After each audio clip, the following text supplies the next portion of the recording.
Well, he's at it again. Republican Congressman Ron Paul is setting his sights on the White House for the third time, announcing today his bid for the 2012 Republican presidential nomination. Now, Ron Paul's outspoken anti-Fed, anti-war views have made him into something of a libertarian icon. And while money bombs and a bombastic following have earned him much attention in 2008, unfortunately, that support never translated into votes for the lawmaker. Now, it is unclear just how much of a shot Congressman Paul has this time around. But with war fatigue and a faltering economy wearing out U.S. voters, we ask whether Ron Paul's third time could be the charm. For the answer, I'm joined by an unlikely gentleman from Miami, Florida, to discuss more. He's been a Ron Paul supporter behind the scenes from 2008, and you're with us now from Miami, Florida. Thank you. Let's start by talking about sort of your personal experience with Ron Paul. You've never voted, you've never contributed to political candidates before certain political events, namely the war in Iraq, led you to Ron Paul. And eventually he went on to collect millions for his campaign through the internet. But what is it about Ron Paul, who, by the way, is a 75-year-old congressman, 12-term congressman, that resonates with folks like yourself and other younger voters? Well, I think it's his stance on the principles of what makes America great. Basically, he stands for the Constitution. And, with those principles, you have a rule book. That rule book was written by the founders of this nation off of, the experience of tyranny in other nations. And really, I see it as a kind of an anti-tyranny handbook. And we're seeing the government get larger and larger, become more and more oppressive, become more and more of an empire, and it's alarming, and we need to do something about it, and the Constitution has the answer, and Ron Paul has been in office for about 30 years, and he's always voted in line with the Constitution. So unlike other candidates who say one thing and do another, as we've seen time and time again, I think Barack Obama is no exception. Ron Paul does what he says he'll do, and I think that's extremely important. That's one of the main things that attracted me to him. But Trevor, the terms that are coming out of your mouth right now, you're talking about small government, you're talking about less spending, you're talking about the Constitution. I mean, these are all expressions and terms that we're hearing from the Tea Party, which has really risen over the past few years.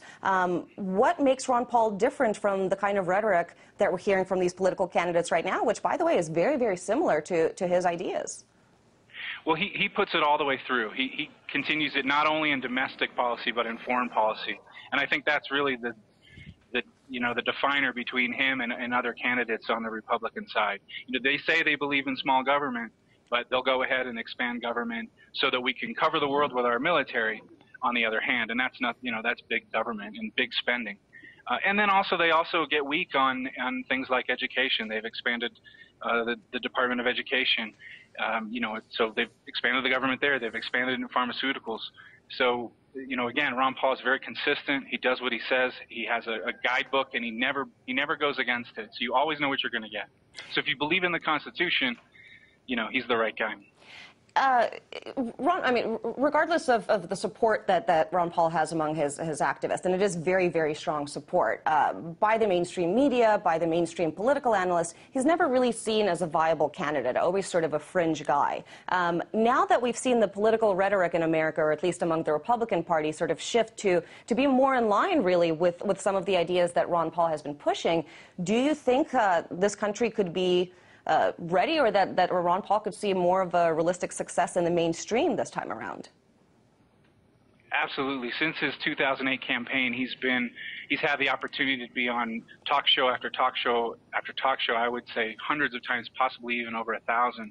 And I think in that time, coupled with the fact that the economy is doing worse, that the wars are not ending and they're only expanding and they're not succeeding, there's no even really, we don't even know what the goals are.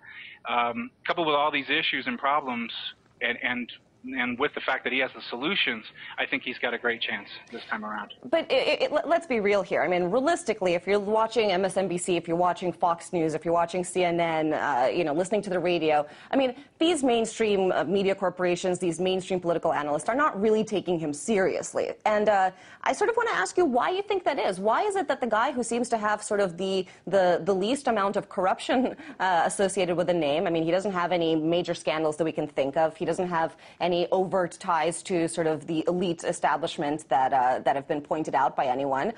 Why do you think that he's been pigeonholed into this fringe category? Well, I mean, you know, I may not know exactly, but I think those people are more a part of the system that has brought us to where we are now.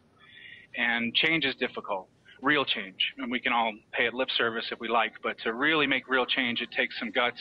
You have to be honest with yourself. You have to recognize your mistakes.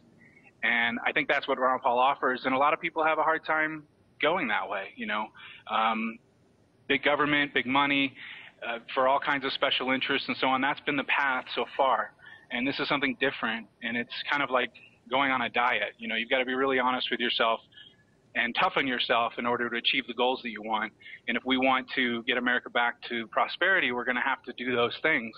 So it's just a matter of, you know, do people want to take that tough road, do the right things that are going to be necessary to have better results, or do we want the same old, same old? Certainly, again, I'll say, the people who are arguing for what they're arguing and don't come around to his ideas are the ones that got us here. So but those people, Trevor, just to push back a little bit, those people are also very, very well funded. And whether you like it or not, whatever opinion you may have about it, in U.S. politics, it takes a lot of money to run and win office. Obama is looking at a war chest of something like $1 billion this coming election. What are you going to do, or how do you think that Ron Paul's going to be able to stand up to that? Well, I guess we're just going to try our best. You know, we have, we're going to continue to build on what we did in the last election cycle, and hope that more people are willing to take the message, you know, take the medicine, so that we can fix our problems. No matter how much money the other side is, again, it's the same old that brought us to where we are now, and I think everybody in our country knows we have a lot of problems. So we need to be very honest with how we got here. And, you know, I think Ron Paul has consistency, his message, the fact that liberty brings people together. These things are what we have going for us and what can lead us to victory. Okay, well, we'll see if that message resonates with the mainstream establishment this time around. Thank you so much for your time. That was activist and Ron Paul supporter Trevor Lemon.